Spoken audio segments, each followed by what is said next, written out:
Jordan Raldies, the junior lefty for Nebraska. Out of Sonoma, California, transfer from South Mountain Junior College. Went 5-1 last year in 15 appearances. A veteran lefty and exactly what the Cornhuskers were looking for when they were trying to fill out their weekend rotation. Did a lot of hard work in the offseason, worked his way in, and should be a solid third starter in conference series when those begin. Starting off against Brian Bowman. First pitch up high, 1-0. Yeah, interesting you have two left-handers getting their first D1 experience here on this Sunday breezy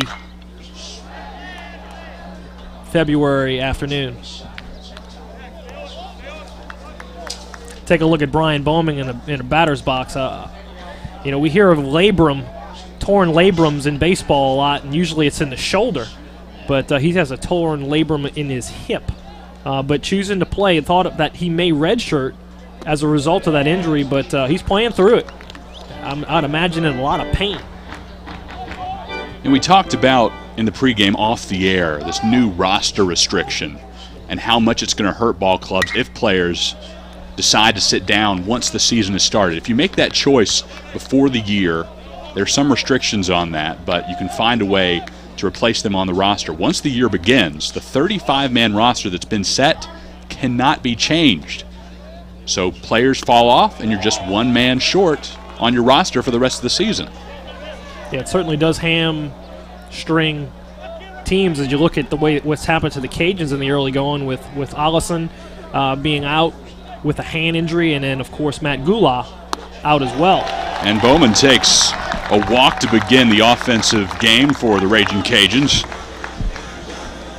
That's historically speaking for Raldies, that's not many walks does he give up. In junior college last year in over 70 innings, he only walked 20 hitters, so he had quite a bit of control, but he couldn't quite find the zone right there as he was high on Bowman pretty much that entire at bat. That'll bring up Kyle Bostic, the junior from Las Vegas. Transferred to UL from Southern Nevada Junior College. Helped that team win a regional championship last season. He's a winner, and that's what Coach Tony Robichaux wants on this ball club. Guys who know how to get victories and push the team to new limits. Wonder if this is maybe a bunt situation. Nebraska picking over to first base. Cajuns not bunting, as again the pitch is up in the zone, and Burleson's going to go talk to Raldies and say, you know, kick that heel and drive into the zone. Everything's up, my man. Just a quick 1-2 words out there and head back to your position in front of the umpire. 1-0 count to Kyle Bostic. Brian Bowman on first after taking a walk. He's checked back again. That's again the third pick. And once Bostic has still yet to show bunt. So looks like they're going to let Bostic swing. Pitch on the way. That one's right down Main Street for a strike. Anthony Babineau in the third base coaching box and Trahan in the first base box, and both of them wearing skull caps. You might have remembered the story. Up. And after those three attempts, the fourth one works for Nebraska. Bowman picked off, making his way to second base. Yeah, that's a first move steal on a lefty right there, and it's a guessing game, and Anthony Babineau did guess wrong right there, as there's the pick from Raldies, a 45 move over to first base, and Bowman has no chance as he slides into second base. So after taking a walk to begin the inning, Raging Cajuns left with nobody on base, one out, and Bostic swinging and missing at that pitch. Hate to waste that walk to start the game, but Bowman looking to make more out of it. Gets caught stealing in the process. Bostic swings and hits this one between short and third base. The shortstop comes up with the play, riding back on it, but Ben Klein still able to bring it in and fire it over to first for the out. Yeah, you said that right on. I was Wasn't sure how Klein was going to make that play because Bostic got fisted and it was slowly hit. He kind of sat back on it at shortstop, but made up for it with the arm, throwing Bostic out at first base. So Chance Harst will come to the plate, 2 out, nobody on.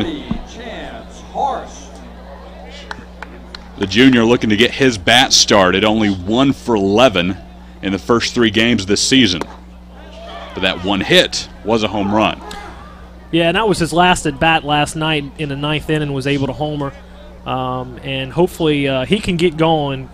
Tony's got him in the 3rd hole, obviously hoping that that bat's going to get going. He's an all-or-nothing swing hitter, I should say, at least as long as he's been at UL last year and so far the 3 games this year. If Harst can get more consistent, limit the strikeouts, and find more gaps, this team certainly is going to have a considerable more offensive production. 0-2 pitch up high. Harst really started that power surge at the end of last season, kind of had a rough beginning to the year, but the last 18 games of the year had 5 home runs. And as we said, 1 here in the first 3 of 2009.